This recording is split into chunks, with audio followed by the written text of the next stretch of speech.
The first story. It starts with a chilling hook and unfolds into an immersive psychological horror set in an unforgiving winter wilderness. The last thing I remember before the frost really took hold was the sound of the river freezing. Not just icing over, freezing solid, like a steel door slamming shut over the last way out. I had never meant to stay. I came with a small expedition, me, Brenner, and a few others whose names now feel like scraps of old pages, too smudged to read. We were supposed to map the Silver Pine Range near the Arctic Divide, study soil layers, take core samples, take a photo or two for the university. Nothing more than 6 weeks. But then the radio went. Then the dogs ran off during a blizzard. And then Brenner and I were alone. At first, I thought the cold would be the hardest part. But it wasn't the cold. It was the quiet. Our camp was nothing but an old research cabin someone else had left behind decades ago.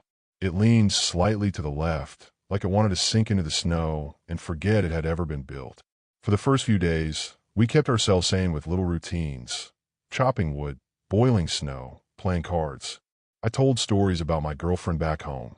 Brenner talked about his dad's fishing trips in Michigan. We laughed. We drank the emergency whiskey. Then the sugar ran out. It seems ridiculous now, but we started fighting over things like who was hogging the last of the cinnamon or who used too much water melting snow for coffee. When Brenner accused me of taking more than my fair share of dried peaches, something in me snapped. I threw the tin across the cabin. He didn't speak to me for a day after that. The thing about the North is it doesn't just want you to die. It wants you to break first, to wear you down, to see what you become in the silence. The cold got to Brenner's toes first. He showed me one night, took off his socks, and held his foot up to the firelight. His big toe was the color of old beef, blackened and stiff. We both stared at it in silence. He didn't ask me to help. I didn't offer. I tried to leave once, strapped on a pack, wrapped my feet in fur, and took off south. But I only made it about 3 hours before the wind blew so hard I couldn't tell up from down. I came back with my eyelids frozen together. That was the night I saw her. At first I thought it was just frost hallucination. Happens when you're dehydrated, too cold, too tired. But she was real, at least to me. A woman in white furs, standing just beyond the tree line. Her eyes were hollow. Her lips were blue. But she smiled. She didn't say anything. Just watched. After that, she came back every night. I stopped telling Brenner about her. He already thought I was losing it. Always clutching that axe like he expected me to crack one night and use it. Maybe I would have, if she hadn't kept me company. But I should have known the North doesn't give you gift for free. Brenner changed too. He stopped talking altogether. Sat by the fire, muttering things under his breath. He was convinced something was under the floorboards. Said he could hear it scratching at night, digging up from below. I told him he needed rest. He said I needed to stop lying. One morning, I woke up to find him gone. Left a note scratched in coal on the wall. You'll hear them too soon. I found him 2 days later, just outside the old well. Face down, frozen, smiling. There were no footprints around him, not even his own. The woman in white stood beside him, her breath fogging in the air. She didn't look at me this time. She looked down into the well. Now I live in the cabin alone. The firewood is almost gone. My hands are too cracked to hold the axe properly, and my legs tremble if I stand too long. I sleep in shifts and keep the slush lamp burning because the dark is deeper now. It pulses like lungs inhaling around me. I don't dream anymore. When I try, I only see the North peeling open like a maw, ready to swallow me whole. It wants me quiet, still, like the others. But I'm not ready to go. Not yet. There's one last thing I have to do. I dragged Brenner's body back to the cabin. Took the knife and cut off his boots. Cleaned them. Lined them with fur. I needed something warm. I told myself he wouldn't mind.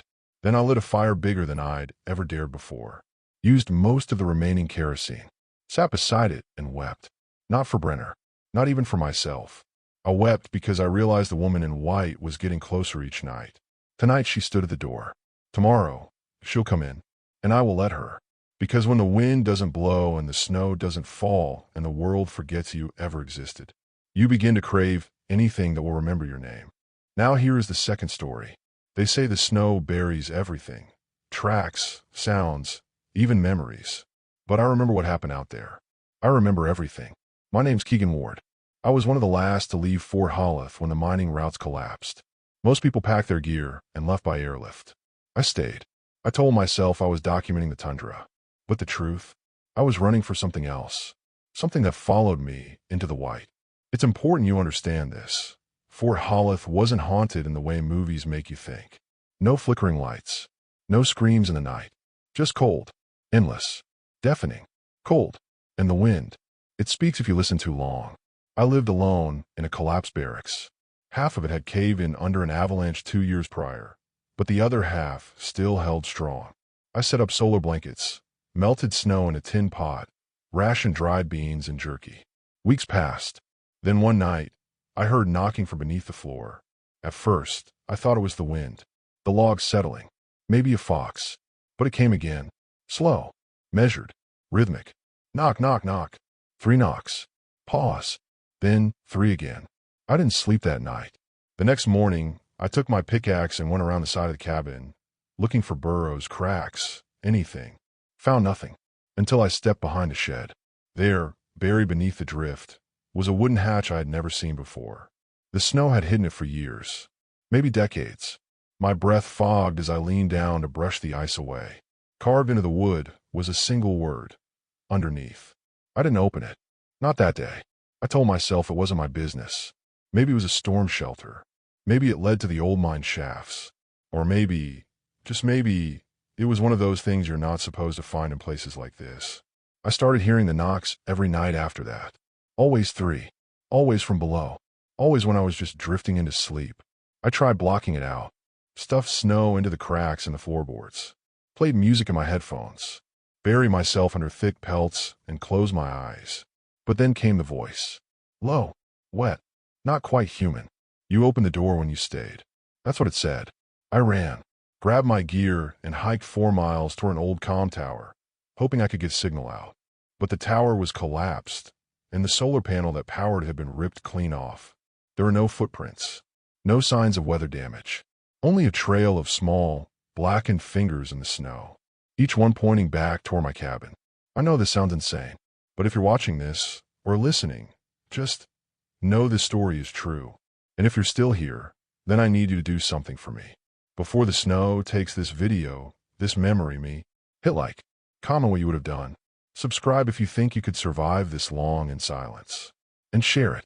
Share it before it's too late. Now listen, because here's the part no one believes. I did open the hatch. 3 days after the knocking started, after I hadn't eaten or slept or spoken to another soul, I pried that frozen lid open with my axe. There were stairs. Stone stairs, slick with ice, leading down into blackness. I went only 5 steps before I heard it. Not the voice. Breathing. Ragged. Wet. Clothes. I turned to go back up. But the hatch was gone. Not clothes gone. Only snow. I clawed at it with my hands until they bled, until my nails split, until I felt teeth. Something was smiling beneath the drift. I don't remember crawling back to the barracks. I woke up on the floor with my parka soaked, and my flashlight cracked. My boots were gone, and there were footprints in the snow inside the room. Not mine. Little. Bare. Like a child's. But with too many toes. Each step left a small pool of melted ice that never refroze. I tried to leave again. Walked south for an entire day until I came upon the same collapsed shed I'd left behind. Circled around. Checked my compass. It spun like a coin dropped on glass. That's when I knew. I wasn't trapped by distance. I was claimed. Something had taken hold of the land beneath Fort Haleth. Something old. Something hungry. Something that waits for the cold to steal your breath before it whispers your name in the wind. I burned the barracks on the last night. Poured the last of my kerosene over the floorboards and lit it with a match from my father's old tin. I didn't look back when the wood cracked and screamed. I ran as far as I could before the light faded. Now I'm here. In this little hole I dug beneath a windbreak of pine. I've wrapped myself in canvas and snow and deer hide. I don't plan to leave this time. I only want someone, anyone, to remember this. So if you're watching this, if you found this, please, tell them what happened. Tell them the snow isn't silent. Tell them the wind lies. Tell them Keegan Ward warned you. Because beneath the white, something listens.